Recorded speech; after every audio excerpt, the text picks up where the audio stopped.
only down 0.25% because at one point it was down almost 1.8%. And then the small cap index will come up as well to give you a quick sense of where we are starting. That is up as well. That ended about 1.7, 1.8 lower after being down 4.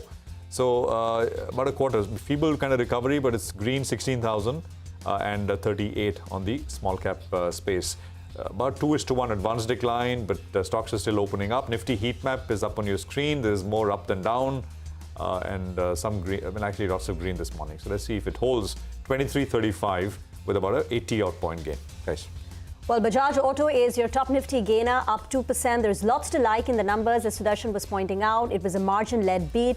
And analysts also like the export story. The company is guiding for exports to grow at 20% for the next few months, while the industry overall, domestic, should grow at 6 to 8%. Even the EV portfolio is turning out quite well. So Bajaj Auto is your top gainer, 2.5% up. Cipla continues with its rebound from yesterday. Post numbers yesterday, Cipla was higher, margins look good, and Cipla has added on another 2%. Tech is leading the rebound today following Nasdaq's recovery. So Infosys, Wipro, Tech Mahindra, all three gaining close to about 1.5%. TCS follows with a 0.5% up move. So IT is on the front foot today after the losses over the last, earlier this week. Other gainers include BEL, Adani Enterprises, Apollo Hospitals. But again, the gains there are limited to about 0.5%. On the way down, you've got BPCL that's taken a knock, that's down nearly 2%. HDFC Life is subdued, JSW Steel is weak. And keep your eye out on ITC. As we said, ITC Hotels list today. It makes its debut on Dalal Street. ITC for now is flat with a positive buys. And Maruti and Tata Motors are two stocks to watch because they report their numbers later. Well, that's right, Rima. Just to pull out a few stocks, that are bouncing back. Sidma SGS, that's up close to 9%. So that's very, very good news. And it's up close to around 9% as we speak. CG Power, that's bounced up close to around 5.5%. We'll speak to the management in just a short while from now. Suzlon saw a sharp correction from the top. For the time being, it's bounced back. Anant Raj, they put out a clarification now with regard to their exposure to data centers. So that as well is up close to around 5%. I'm looking at some of the losers. JM Financial is down close to around 8%. So I'm not sure what's gone on there. Numbers. All right. So that's taken a hard knock. 8.5% lower.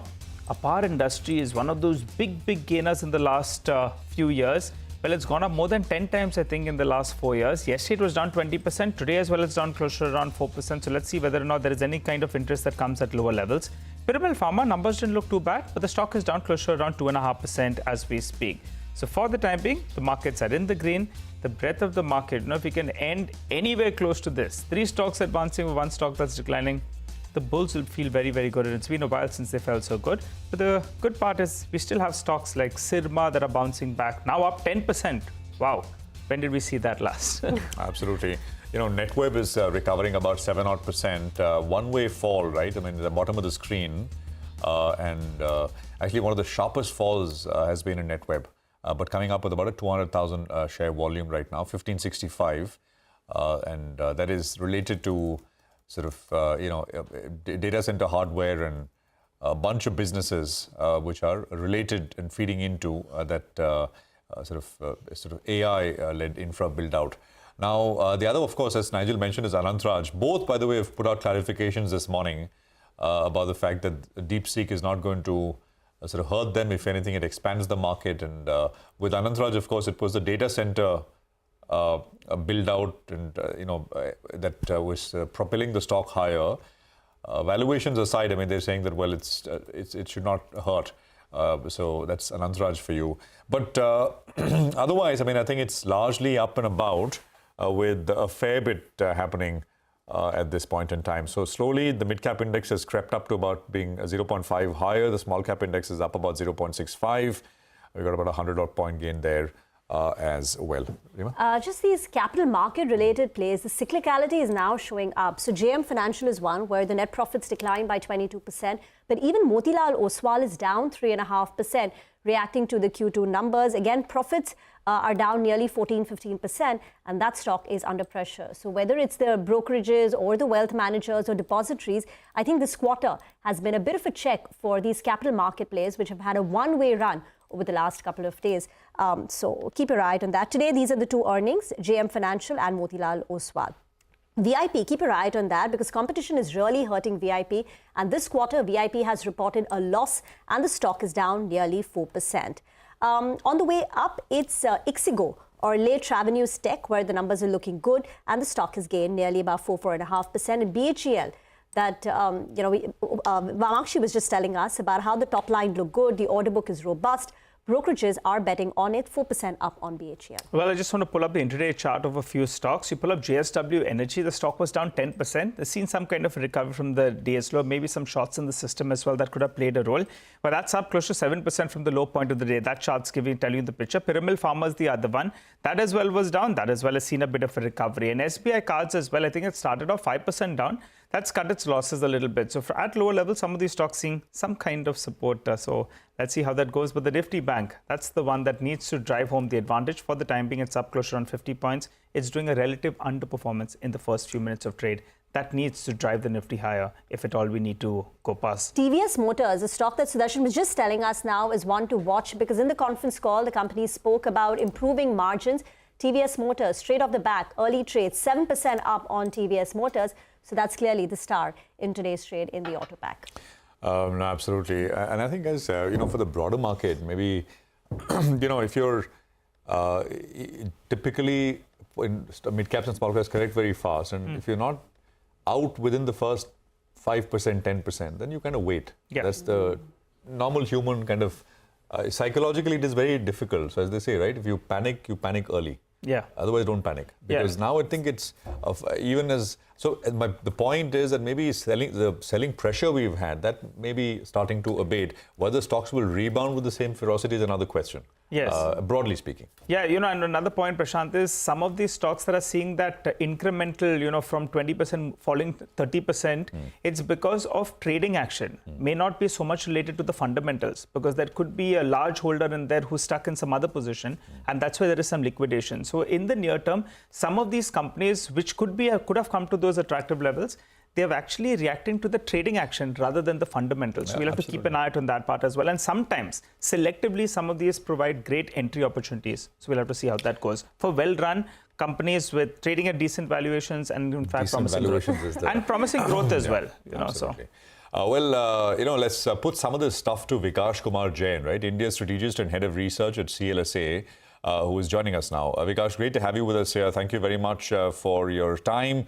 I mean, I think a big one came from the RBI day before yesterday with regards to their liquidity enhancement measures.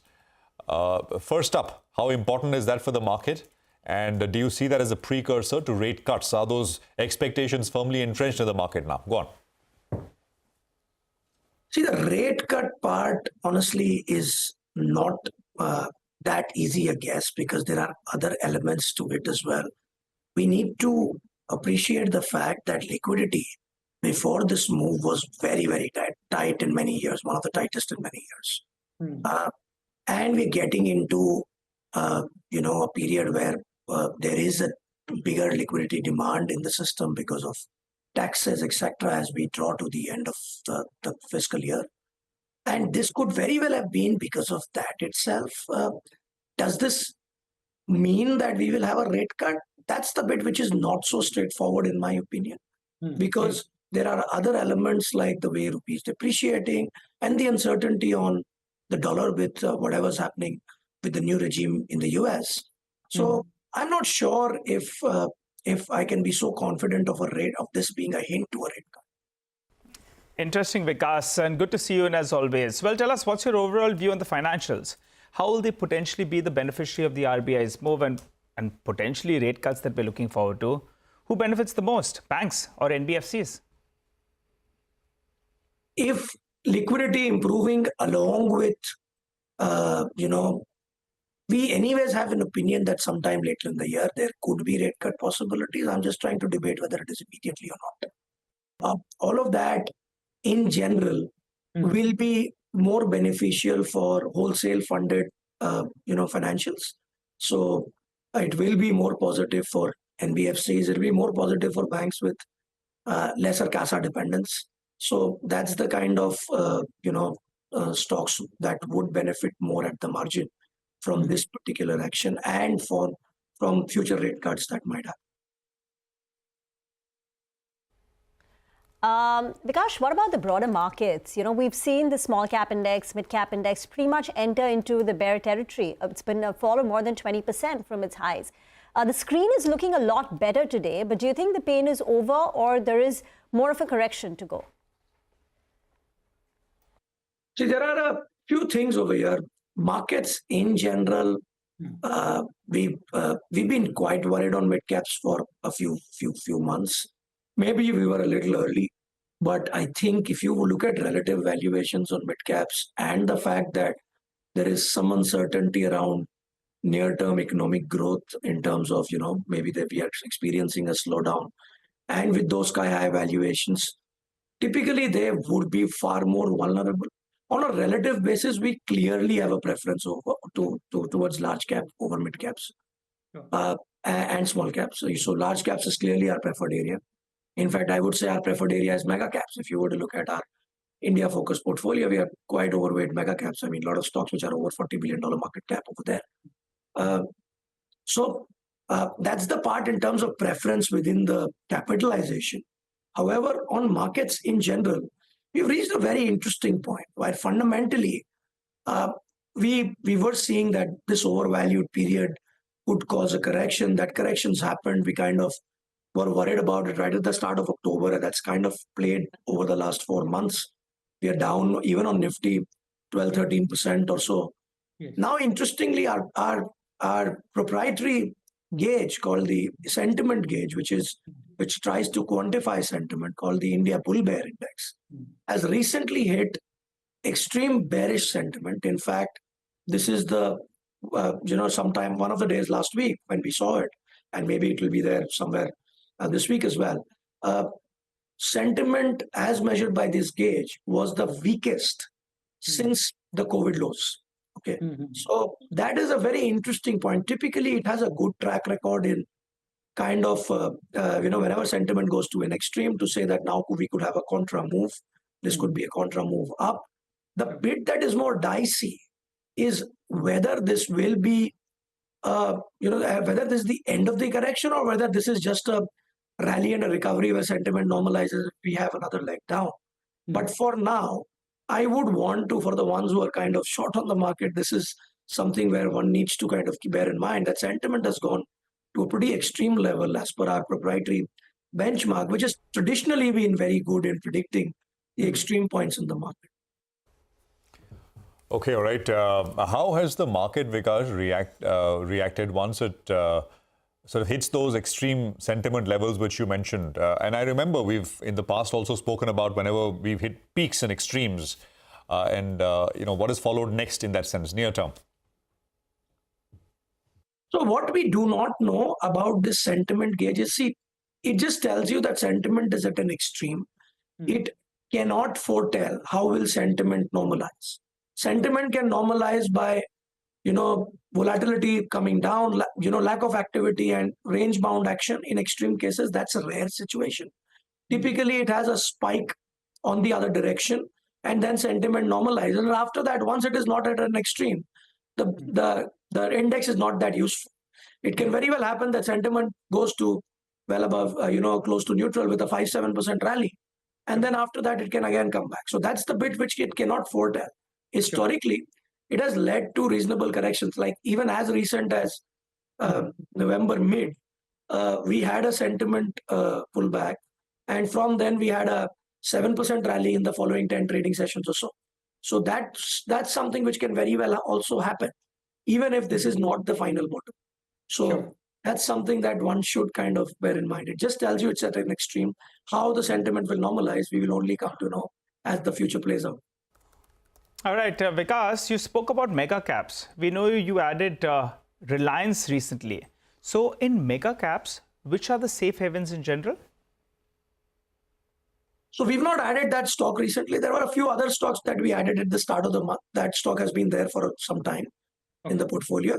But within, in general, for the portfolio, which is a large India-focused portfolio, it has only 10 to 15 large and liquid stocks. I mean, nothing which trades less than $10-15 million will ever be part of the portfolio.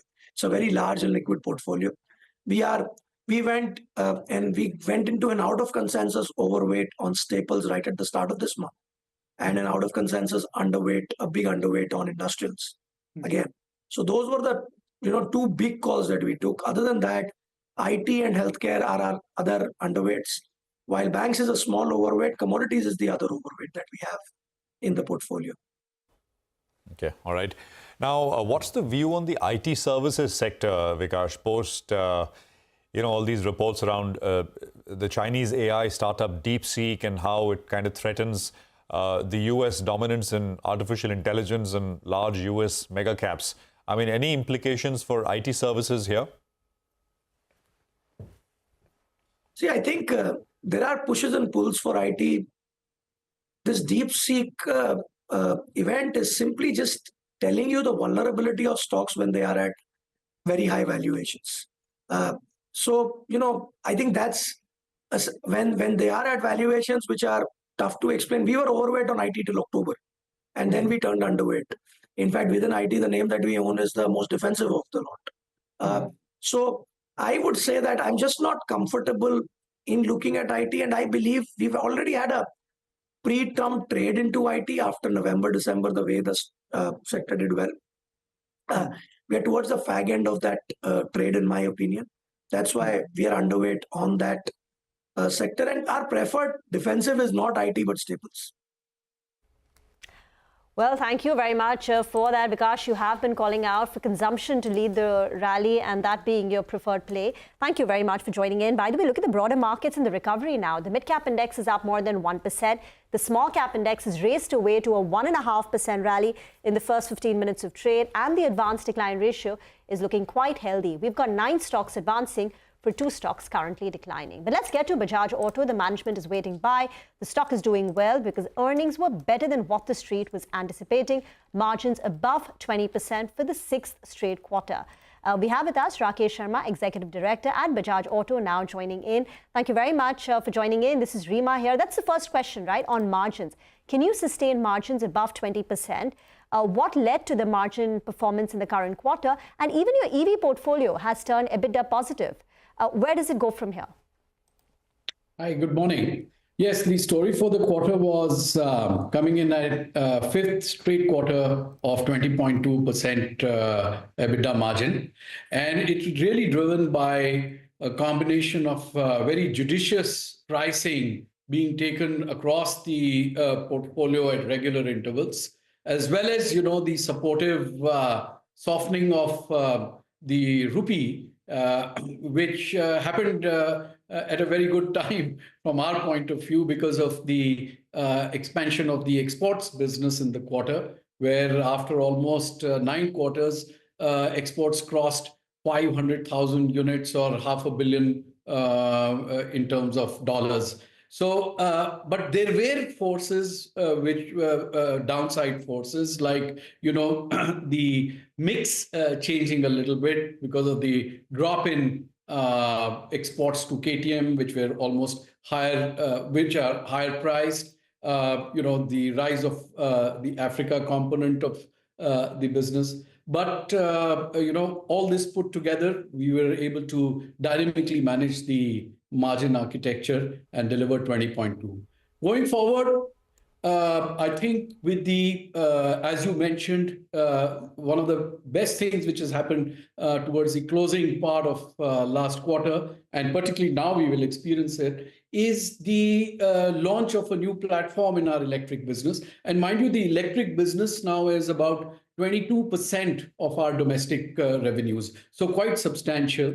But that business now moves into the green zone because of work done by our procurement and R&D teams. We have been able to slash the costs in the electric business, and that moves into a green zone. The commodity basket, there are pluses and minuses, but overall the commodity basket is looking pretty stable. And with exports also looking like clocking the same tempo of growth, with the rupee at about realizations, in fact, improving further in Q4. We think that we have got a sound line of sight to maintaining our margins. Okay, all right. Hi, Mr. Sharma. Good morning and good to see you, Ben. So exports will grow at 20% or?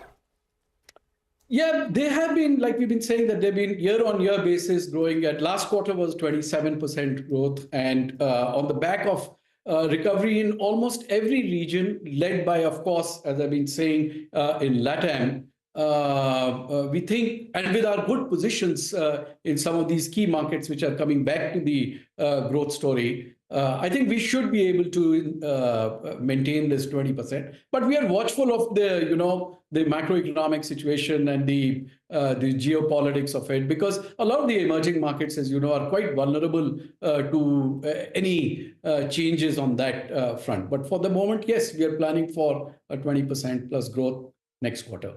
All right, in quarter four. Let's come back home then. On the domestic front, the festive season demand seems to have got sustained. I think earlier you were guiding for around 6 to 8% growth in terms of the domestic industry. Do you think, going by the current data points, you could be maybe at the higher end, 8% could we assume, or do you think it'll be closer to around 6%? I think the first half of the year, the growth was around 6%. How is demand trends on ground, basically? Yeah, you're right. The first half, the motorcycle industry was clocking something like 6% growth. And it's really the 36-day festive period which saw a massive upside, going up to almost 16% growth during that period, which has lifted the year-to-date growth rates to about 8%. To project any growth rates, it's better to not get distracted by temporary shifts, but to take a slightly longer short view of things. And when we see year-to-date growing at about 8%, we feel that yes, 6 to 8% growth should be achievable by the motorcycle industry in financial year 25. But let me also remind you that that is almost similar to what the industry achieved in FY24. So we would say, yeah, 6 to 8% is what should unfold. You spoke about headwinds in the form of KTM exports, and I think there was a 50% drop in KTM exports. When do you expect this issue to get resolved?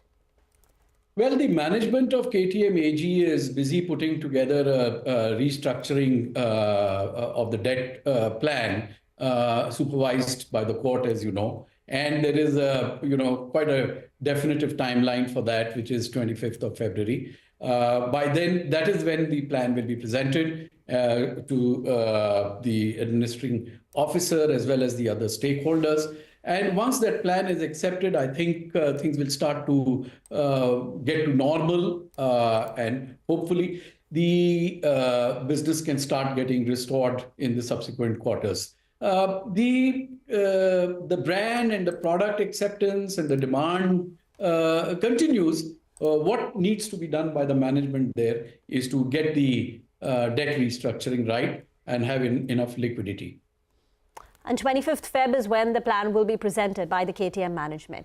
So while exports are seeing good momentum and you're confident that that will sustain, so 20% plus in Q4 as well, Nigeria's sales at 35,000 is still below your historical highs. When do you think you will be able to recoup that and get back to those levels?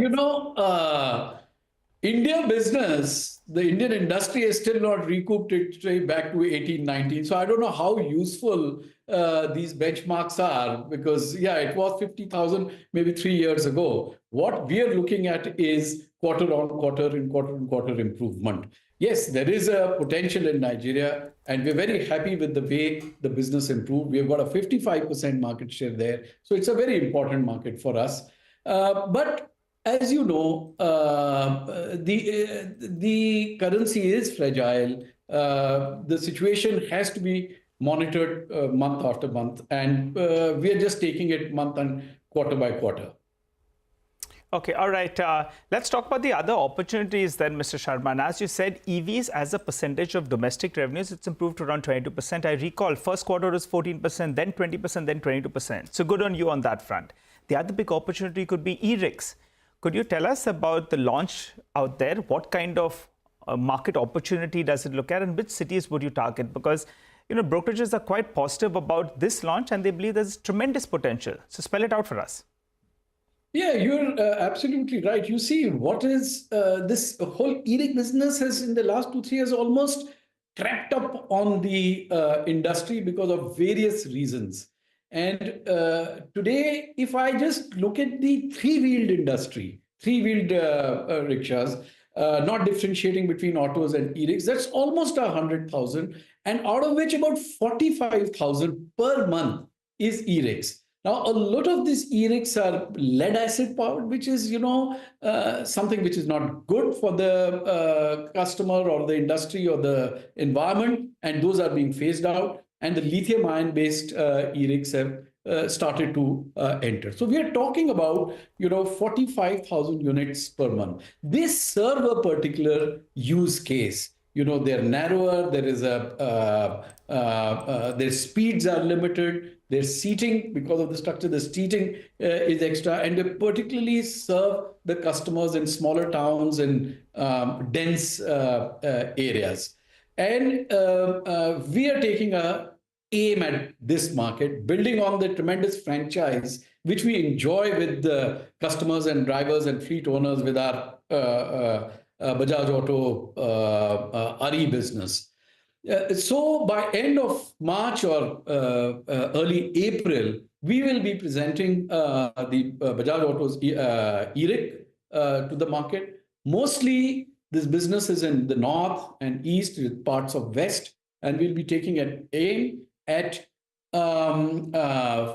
organizing this sector, because a lot of it is very fragmented with substandard products, and we hope that we will be able to delight both the passengers and the owners with this presentation. We will have a product which is far more stable, which is able to go up, gradients far more successfully. Right. It has more durability and will have a much superior powertrain, and the drivability will be far smoother. Just a quick follow-up on this. So you're saying the e-rickshaws market opportunity or the size today is 45,000 units per month. Yeah. What are you hoping to achieve, by the end of, say, 1 year post-launch? Do you have a number in mind? And secondly, your margins. Quickly, sir. No, we don't have a number in mind as yet. Our first thing, as is always, is to present the product and ensure that it gets accepted, and watch out for, observe how it is getting accepted before we start scaling up. We have not yet come to the pricing discussions, even within our company. And as we come closer to the launch date, we will finalize the margins and obviously the pricing. Thank you very much, Mr. Sharma, for joining in. Always a pleasure chatting with you. Look forward to the next. For now, it's time for a break. On the other side, Amar Kaul of CG Power and Industrial Solutions will get chatting with us.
Welcome back. CG Power is the next management that we are speaking with. Stock's doing well. It's up about 6.5%. It got beaten very, very hard from the highs of about 800. Yesterday at one point was down to about, I think closed at about 574 after making even a lower low. I think 520 was the low yesterday. So it's a full 100 rupee recovery for CG Power coming in from that level. Third quarter numbers maybe slightly mixed, you can call it. But I think the focus firmly for CG remains on what they'll be able to do in FY26. Amar Kaul is Managing Director and CEO at CG Power. He's joining us to take those questions. Amar, good morning. Good to have you back on the program. Thank you very much for joining us. Let me go in reverse a little bit. Let me start with the outlook and then come back to individual segments and what's happening, because there's a lot to cover there as well. Especially because what we've seen in markets, many are focused on companies like yours, good promoters and stable kind of business. And of course, in all the right segments in that sense in the industrial space. So give us a sense, Amar, of what kind of growth you're looking at, both in terms of top line and margins for FY26. So thanks, Prashant, for having me. As usual, enjoy the conversation. So yes, the quarter has been good, and of course, not giving into the forward-looking how it looks like, but we are bullish about the opportunities that we have within the country as well as outside the country, and that's what we are actually riding on to make sure that we control what we can instead of worrying about macroeconomic trends. What does that mean, though? Will in FY25, fiscal FY25, what should we look at in terms of, say, net profits? I have got some estimates here, but help us understand. And then FY26 as well. So we'll keep improvising. As I said, we don't give forward-looking guidance on that. But if you remember last quarter when we spoke, I told you we'll bounce back because I was not worried about one-odd investments that we did. So we are almost there where I committed that we will be. And moving forward, important is, as I said, controlling what we can control is what we are looking at. So I think we'll definitely we'll continue to grow. And you have seen even different segments. If I go a little deeper into our industrial segment, power sector, even the market overall, the numbers don't look very good, but we are still able to grow in industrial sector as well, which has not been doing so well. Which means the market is still there. You just need to go and get your piece of the pie. Got that. Talking about industrials, the street, Amar, is a bit disappointed by the margin performance in the industrial segments. Now, you're saying this is on account of a greater skew towards railways. So what percentage of your industrials business came from railways this quarter? What can you guide going ahead on the margin front? And you wanted to get to 15% margins on a consolidated basis. When do you think you'll be able to achieve that?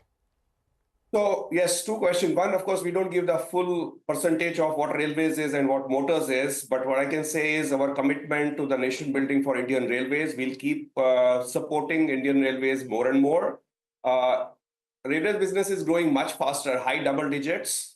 Having said that, our motors business, out of which industrial portion, for a change for last 3-4 quarters, if you see it was going down. And this last quarter, we are actually positive, both on the profits as well as on the top line.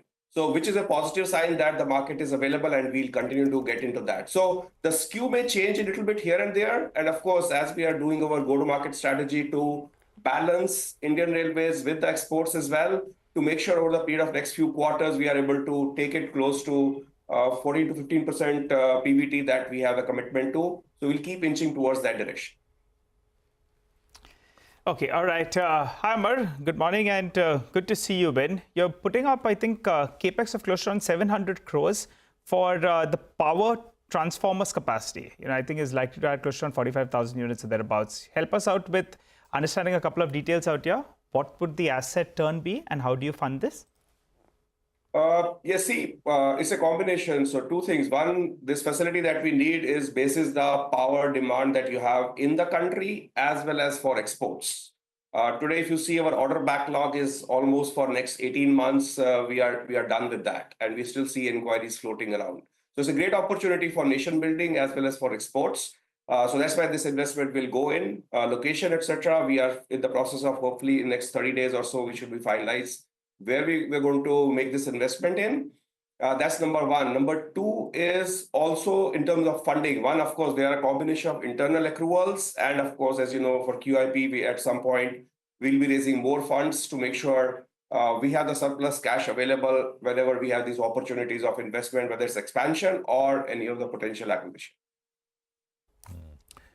Okay, got that. The other one where you can provide us with some detail is this the OSAT business which you're setting up. Is everything on track? When will this be commissioned? So yeah, absolutely, Prashant. That's on track. So OSAT, we had it two phases. One is the mini factory and the main factory. So the mini factory work is already in progress. It is 100% on track. FY26 is when the production will start there, and that's going on that. And FY27 will be when the main factory, the big factory, will start also. So machines, equipment getting ordered, the management team is in place, the operators, 2 engineers, they are getting trained in the global factories of semiconductors so that they get hands-on experience the moment we start. So the complete project is in control. You have tie-ups in place for technology, etc.? Yeah. So I think we had a joint venture with primarily Renaissance and Star. Right. And so we are using that combination, so working together on that. I got that. So 26 is the smaller one, and the big full thing comes up on stream in FY27. That's right. And in terms of the overall sort of revenue opportunity from there, as we get closer to commissioning, do you have a better sense of what that could be? I think hopefully probably in one or two quarters we'll have a better sense of that, but it's as per the plan, and I'm sure you would have picked up from we shook hands with the government as well, central government, for partnering together, so we get the support from the government as well. So yes, we'll have a better sense in next 1 or 2 quarters. What about inorganic growth? Should we hear something from you before the end of this fiscal? That's when you join us next for your Q4 numbers. You're on the lookout, so I ask you. So that's always ongoing inorganic. So the pipeline of candidates that you can potentially look at, of course, it's not just go around and shop. So it has to have the right fit and complement to what we are doing around the work that we are doing. So I would not commit that next fiscal or something, but yes, when it comes, you'll be the first ones to know about it. Yeah, we are looking forward to that, and hopefully the fit is right, for you. So we'll wait by for that. But always a pleasure talking to you, Amar. Thanks a lot for joining in, giving us a sense about how demand is panning out and how you see the business shaping up as well. Let's focus on the other company, that's Suzlon. Reported actually a strong set of numbers. The revenues have zoomed by close to 91%. Margins came in healthy as well. The company expects the wind industry constraints around land acquisitions to improve starting from FY26, which will be good to hear. Well, let's understand more. Mr. Himanshu Modi, the Chief Financial Officer at Suzlon, joins us. Hi, Himanshu. Good morning. Good to see you win. The street clearly likes your numbers. After a while, I'm seeing the stock is up close to around 5%. Let's address a couple of issues. Execution was good in the past quarter. Do you expect execution in Q4 to say be 25% better than what we saw in Q3? Could that be a possibility? And also, if you could help us out with margins. You told us it will improve. It has improved. Does it have scope to further improve in Q4? Execution and margins. Please go ahead. So execution, there are two ways to look at it. Clearly from the deliveries manufacturing front, I think we will continue the growth trajectory, certainly from Q3 to Q4 as well. On-ground execution is where, not only Suzlon, but as an industry, there are certain challenges which we are looking at ironing out. So from an execution where what we call commissioning of the turbines, which is whether land issues or power evacuation issues, that is taking a little more time than we anticipated. But I think clearly no red flags there. It is just about being a little patient. It's on the right track for commissioning as well, whilst deliveries will continue to grow. So far as margins are concerned, I don't think we will see a growth from Q3 to Q4. But I think directionally, as we are getting economies of scale and volumes of our manufacturing is kicking in, we are seeing better margins kicking in and getting the leverage for us from a negotiation perspective. Okay, all right. On the execution parameter, you did around 450 megawatts in Q3. So Q4 could be better than that, 20-25% better. So we end the year then closer to around 1.5, 1.6, right? So again, I won't give numbers, but yes, traditionally... My numbers are not very off, Himanshu. My numbers are not very off. I know you guys. So don't worry, Q4, all I will say is Q4 will be better than Q3. Don't want to be putting a number of 20%, 25%, but certainly Q4 will be better than Q3. And Himanshu, morning. In terms of the order book as such, the overall execution was about 5.5 gigawatts. What is the execution timeline for this? So the 5.5 gigawatts is about 18 to 24 months is the execution timeline. In this quarter, as you know, we've also ramped up our manufacturing capacity. So we can do about 4.5 gigawatts annually from a manufacturing perspective. Of course, the execution on ground has to match with the manufacturing capability that whether it's us or even the industry is able to do. But the current order book that we have needs to be executed over a period of 2 years. Of course, as we move along, there is also an active pipeline of orders that we are negotiating or bidding for. So we'll only keep adding to this order book as we keep delivering quarter on quarter. You're expanding capacity though as well, right? Some capex you're doing. But even as you're saying, there is a bit of a mismatch between current capacity and execution on ground? Yes, certainly from a manufacturing capacity vis-a-vis execution on ground, there is a mismatch which will take some time to catch up. So, until about 6 months back, our manufacturing capacity was restricted to about a little over 3 to 3.5 gigawatts. We've now expanded that to 4.5 gigawatts. Our new plant in Pondicherry has now been commissioned. Our new blade molds that we've ordered have been commissioned. So as we enter the new fiscal FY26, we will be entering with a full rated capacity of about 4.5 gigawatts per year from a manufacturing perspective. And our growth capex will continue. So there, we've given guidance always that close to about 300 to 400 crores a year for the next 2 to 3 years has been earmarked as capex for growing the capacities. Himanshu, so just to get it right, you're saying that Q4 margins should not be directionally higher than Q3. So Q4 margins similar to Q3 levels, or will it be lower? And again, getting back, because I remember in one of your earlier conversations in this year, you had spoken about a 1.6 gigawatts execution target for FY25. Does that hold? So on the margin front between Q3 and Q4, I think, it will be fairly similar. As and when you must appreciate that as and when the projects activity or the EPC activity picks up, which is a lower margin business, it does have an impact on the blended margin. So, I don't see too much of a difference between Q3 and Q4 margins as we move along. So far as annual capacity on what we can deliver, we've done 977 so far. And across all parameters in the 9 months of this financial year, we've already exceeded what we did for the full year in FY24. So as I said, Q4 will be better than Q3, which means it will certainly be higher than 447. Now, where we land up with that number, of course, time will tell when we reconvene sometime in May. Just one more word. So far, what we've heard from Donald Trump is sort of anti-renewables.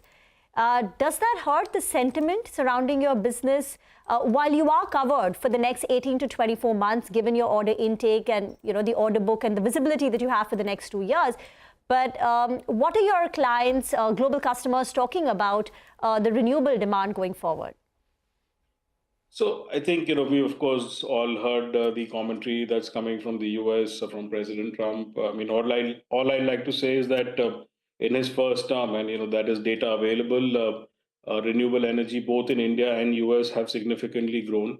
So we haven't read the details on what the executive order states, but so far I don't see any impact on that, at least in the Indian market. The bilateral ties between the two countries, as we've read various media reports yesterday, continue to be strong. So I really don't see that there would be any impact to the renewable industry on the whole, at least from an Indian geography perspective. I don't know why. That those comments, right? He said, Trump said, I don't want solar farms, I don't want wind farms, and what that was about. But I think we'll let us see action more than talk, which we've seen a fair bit of. Himanshu, in terms of more acquisitions, more coming, I think you've indicated in the call. So, we of course did one acquisition in, Q2, September earlier this year, which was, or last year rather, which was of Renom, which was in the multi-brand O&M business. So whilst, like any other company, we are very selectively on the lookout. We do have appetite for acquisition within the space, but we'll at the same time be very selective about it. I don't see anything in the annual, in the immediate future translating into an acquisition. But we are keeping our eyes and ears open. But again, to be sure, nothing in the immediate future. All right, Himanshu, the street seems to be worried a little bit about execution, about the valuations. The 78,000 crore market capitalization, even post the correction. And I think your quarter four is normally the best in terms of profitability. So you should end the year closer to around, I think, 1,300, 1,400 crores of net profit. Going by the execution, going by the kind of tailwinds, and the issues will get resolved, do you think in the next 3 years or so, you could deliver a net profit, say, which is close to around 4,000 crores on upwards of that next 3 years, going by the execution pipeline? Should that be a possibility? So again, I don't want to comment on 4,000 crores and 2 years, 3 years outlook. I mean, there are more than half a dozen analyst reports out there, which now directionally give certain numbers about the company. All I would say is that, like we did about 700 megawatts last year in the FY24. We've already done 977, and we have a healthy quarter still ahead of us. We have a 5.5 gigawatt order book, which needs to be executed over a 2-year period. So, of course, I'm sure if you have access to those analyst reports, I'm quoting from those analyst reports. Those analyst reports for FY26 peg the net profits at anywhere between 2,000 to 2,500 crores, depending on which one you pick up for FY26. Directionally, how that moves for the next 2 to 3 years would also depend a lot on the policymakers and the industry, how it shapes up. But if the trend continues, then I think from a Suzlon perspective, whether it's a management team, order book, ability to manufacture and deliver, we are in a ready position to capture that opportunity. So for next year, at least, you think the analysts are pretty much in line, because the longer term, let's not talk about. But for FY26, even I'm looking at those reports, 2,500 crores or thereabouts, that's achievable. That's the aspiration, right? Let's talk about that, Nigel, in May when we again convene. But looks like striking distance. I tried, and I think I pushed you a little bit, but and I think your indication is your indication is that mostly that's in line. We appreciate you joining in, Himanshu. Wishing you all the best. Looking forward to chatting up with you. And as you said, some of those issues you see, they're getting ironed out, and the pipeline looks good. 700 megawatt last year. This year it should be double of that, and maybe the following year it'll be even better. For the time being, slip into a short break. On the other side, Manisha Gupta is waiting for us to tell us what's going on in the commodity space.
Okay, welcome back. 100 plus points on the Nifty. So holding on for now, 23,061 is where we're at. Mitesh is with us with what he'd like you to do.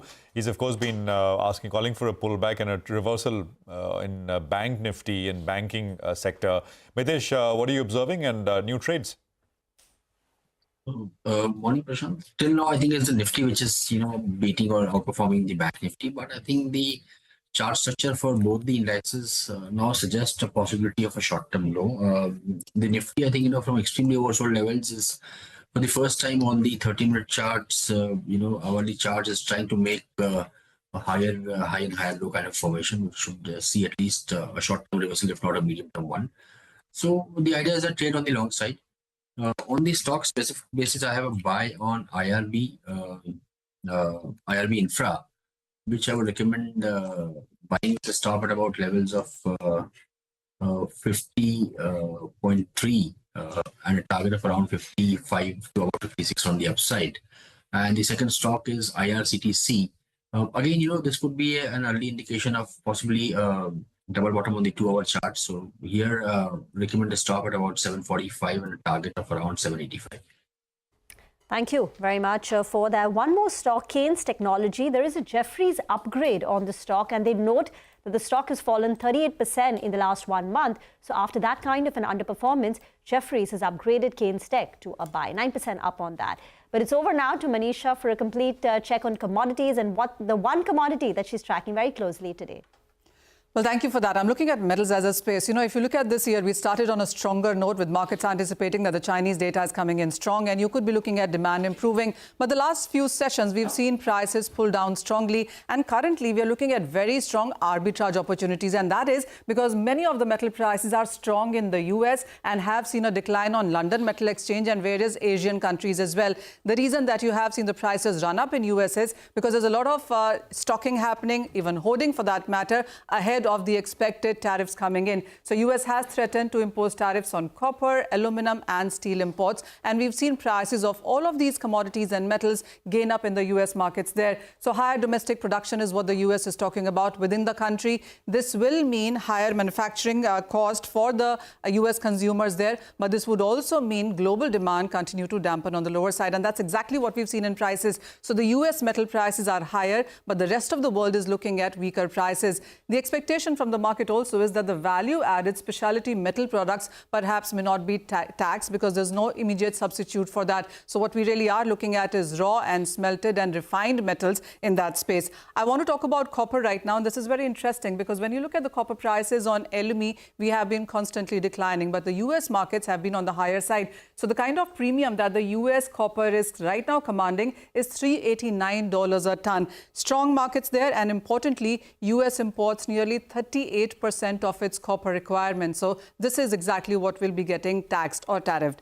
Talk about aluminum, and nearly 82% of its annual consumption in sense of aluminum is what US imports. And this majorly comes in from Canada and Mexico, more from Canada rather than Mexico. And that would mean that if tariffs come in, then we are looking at higher prices here as well. So like copper for aluminum as well, when you look at the US premium, it's trading at $530 a ton. This also covers, by the way, taxes and logistics as well. I quickly want to take you on what we've done in the first 1 month of 2025 in sense of many of these metals. So while gold and silver, your safe haven commodities have continued to gain up, more than 5% of gains coming in for both of these. But the rest of the base metal packs clearly has been quite mixed. I actually want to show you on what copper prices have done on LME and the US markets there. So for the US markets, we are up by 5.5% for copper, but for London Metal Exchange, we are up by 4%. So you can see that premium there. For aluminum prices, it has been quite flat, and zinc, which gained up by 14% last year, is down 8% already. The market's clearly waiting out for guidance that the US Fed meeting will bring in tomorrow. Okay, all right, Manisha, thank you very much for that. Commodities there in focus. Well, ITC Hotels have started to trade now. 179 basically is where the quote is coming in as at this point in time. Mangalam is here with some details on this demerged entity. Mangalam, over to you. Good morning. So, if you look at the price, the quoted price at around 180, it's absolutely in line with the analyst estimates of the fair value of the company. Analyst expectations basis, the company's performance in the past, the multiples that they ascribe to it, and the fundamental valuation was a range between 175 to 190 odd rupees. But, at the open itself, the stock was optically lower to the implied value from X date. Why is that? Because on the X date, which was Jan 6th, the stock opened about 26 rupees lower versus the previous close, and the underlying assumption was that the entire 26 rupees was attributed to the value of the hotel business itself. That's not the case. The hotel business valued anywhere between 17 to 19 rupees per share, and at 180 rupees, the stock is trading at around 27 times FY26 EV to EBITDA multiple, and that is pretty much in line with the street expectations because, in terms of the pecking order, the street values ITC Hotel somewhere between Indian Hotels and Chalet Hotels. Indian Hotels trades at around 37 times, Chalet Hotels around 25 times. So between 26 to 28 is what the fundamental multiple of ITC Hotels should be. Now that the company is listed, we'll talk about the fundamentals post the company reports its numbers. Importantly, from a technical standpoint, just keep an eye out on passive flows because as per Nuvama's quant research report, the company is likely to meet criteria for inclusion in the MSCI Global Small Cap Indices. And remember, now that ITC Hotels is listed, it's part of the Nifty. For the next 3 days, it will be part of the Nifty. Thereafter, it will be excluded from the Nifty. And when that happens, there would be a passive outflow of close to around $100 million on Nifty exclusion and around $65 million on Sensex exclusion. All of that happens on T+3, which is 3 trading sessions from now itself. So we'll keep an eye out on ITC Hotels at that time. Okay, all right. Mangalam, thank you very much for that. So that's ITC Hotels, the new new kid on the block, if I can call it that. Well, it's our special segment, Budget Countdown, and they'll come up after a break. Lata will be speaking with Mr. KB Kachru of Hotels Association of India and Vijay Devan of APJ Surendra Park Hotels on the sector's ask from the Union Budget on Saturday. Stay tuned.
Welcome to our budget countdown. Now, the Indian government has woken up to the positives of religious tourism. The Mahakumbh has already seen 150 million visitors so far, and the government is expecting that 450 million people will visit the Mahakumbh by February 26, when the Kumbh ends. The Ram Temple in Ayodhya, according to media reports, saw 135 million visitors in 2024. Now, why am I giving you these numbers? Contrast it with this. The Vatican draws 6 to 7 million visitors in a year, and the Hajj draws 2 to 3 million visitors in a year. So clearly, the Indian religious tourism is another high altogether.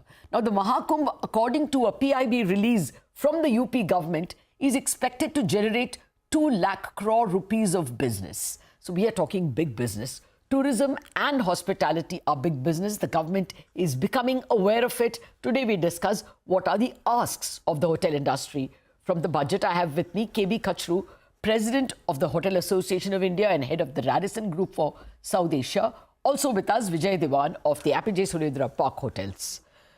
Gentlemen, thank you very much indeed for joining me. I just said religious tourism, but I completely understand that leisure, business and weddings are, much bigger verticals at this point in time.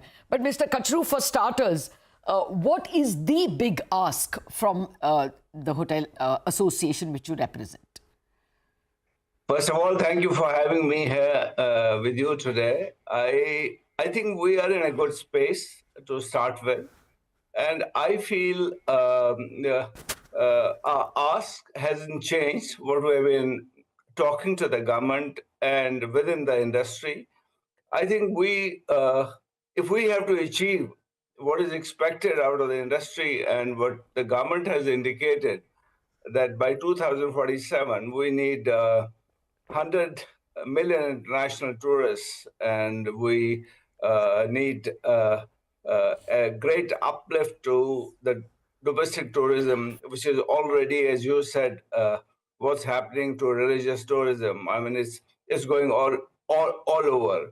I think we are focusing on some policy changes and tweaking of some of the existing policies.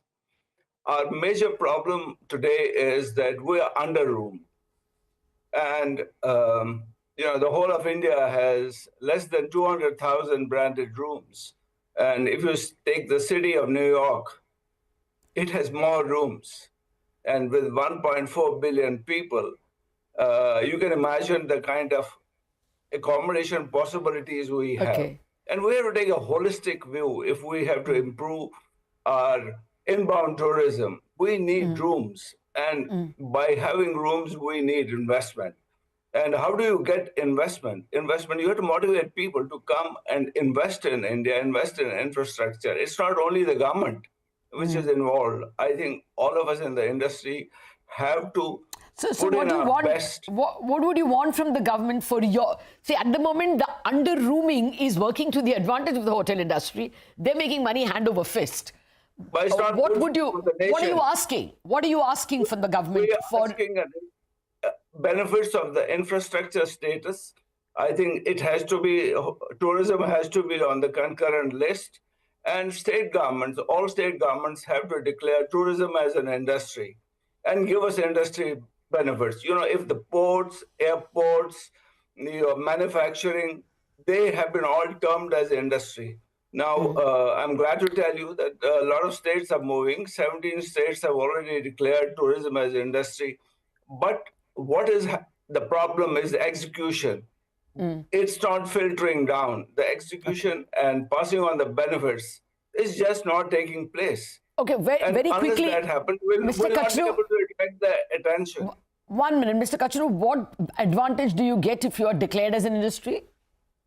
Well, we will get loans at a cheaper rate with infrastructure, but with industry, I think our operating costs will be taken off, and it'll give a big relief, whether it's the energy cost. You must be aware that, tourism is a state subject, and state governments are equally involved in it. Yeah. And if those benefits, ease of doing business, we have multiple licenses to be obtained. We've been asking for a one window settlement of our problems, which is really not taking place. Okay. Point taken. Mr. Kachru, many of this would not require a budget at all. This is something that has to be pursued, I suppose, at the state level. Let me get Mr. Vijay Devan's first thoughts. Mr. Devan, anything? Good morning, and thank you very much for spending time for us. Is there any specific ask in terms of taxes? After all, the budget is all about taxes. Thank you, Lata. It's my pleasure to be on this show. I agree, firstly, with Mr. Kachru that we need infrastructure status at the center level. Then we definitely need industry status at the state level. In terms of taxes, we definitely need to be more competitive.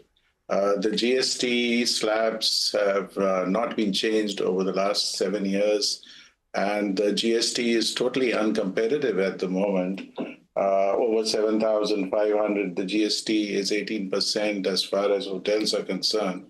And if we were to look and compare with the Far Eastern countries, it is 7% in Thailand, and it is 8% to 9% in Singapore, and about 10% in Vietnam. So we have actually made ourselves very, very uncompetitive when it comes to travel and tourism. And travel and tourism should actually be the strength of the economy. We are running at the moment just about 30 billion US dollars in terms of foreign exchange earnings. And if you were to compare it with Thailand, they are earning about 60 billion US dollars per annum. Yeah.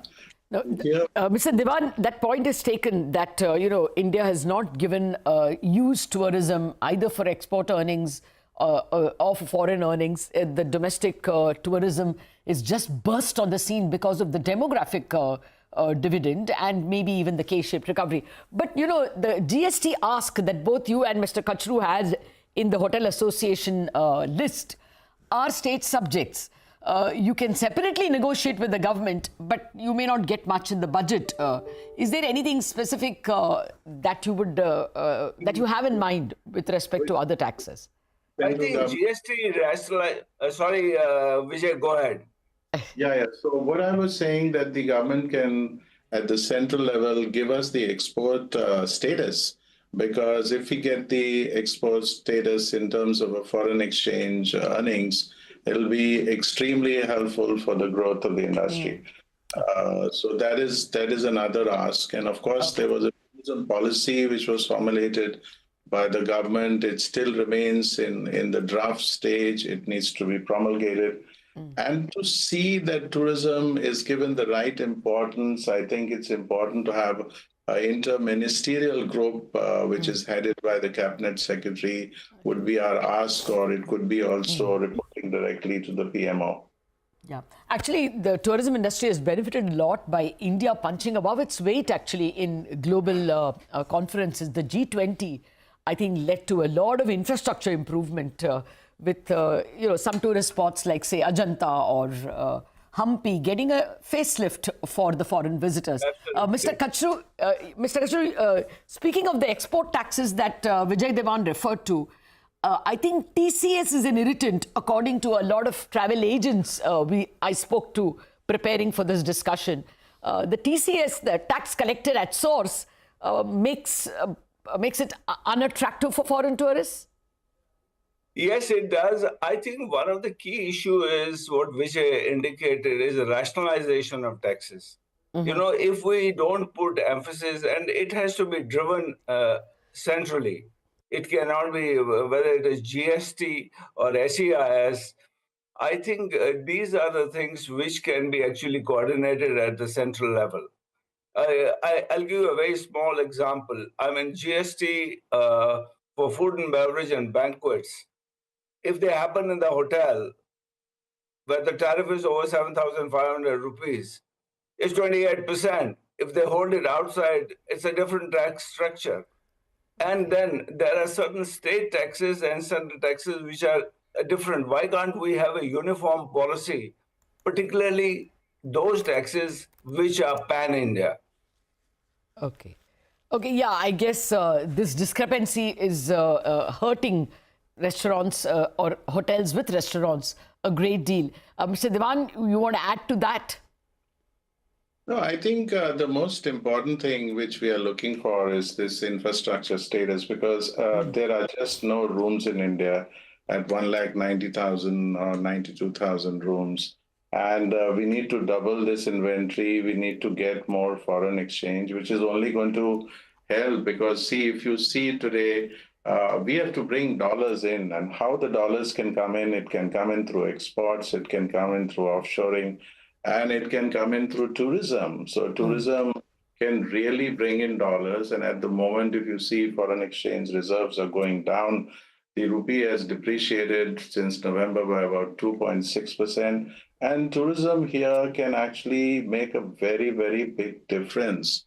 And it can bring in these dollars in, and the government has to set a target. It cannot be just $30 billion. It should be over the next 2 years, possibly as an industry and along with the government, we have to see that we actually hit the 100 billion mark.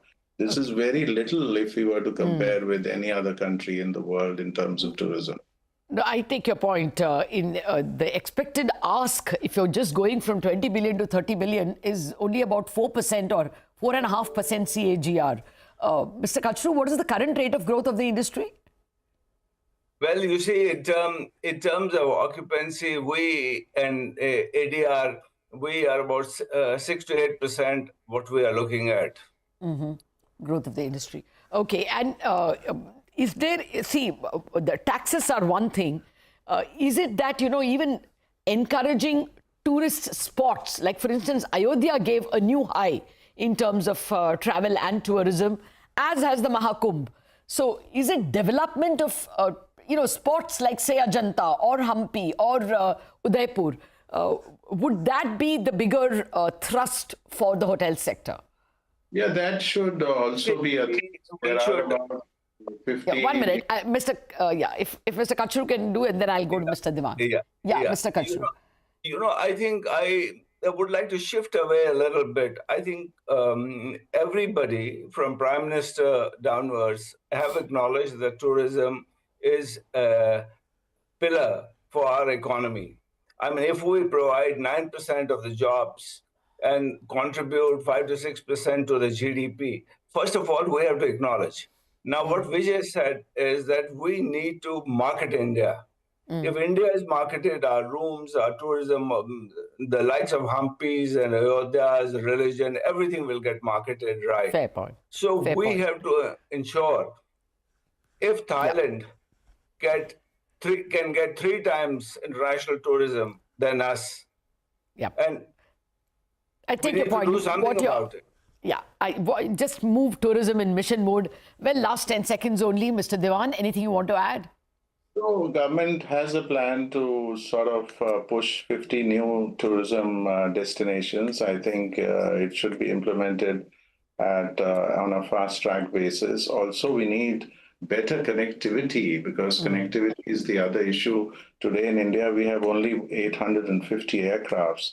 Probably we need another, and only 134 aircrafts were added last year. Probably we need to add at least 1,000 aircrafts. Probably the government can have a more easier leasing policy. Also, government can also have a new easier visa regime because it's very difficult still, though e-visas are implemented, but still it is very difficult to get visas. So it can be visa on arrival for at least 10 countries to start with, and it can make a big difference.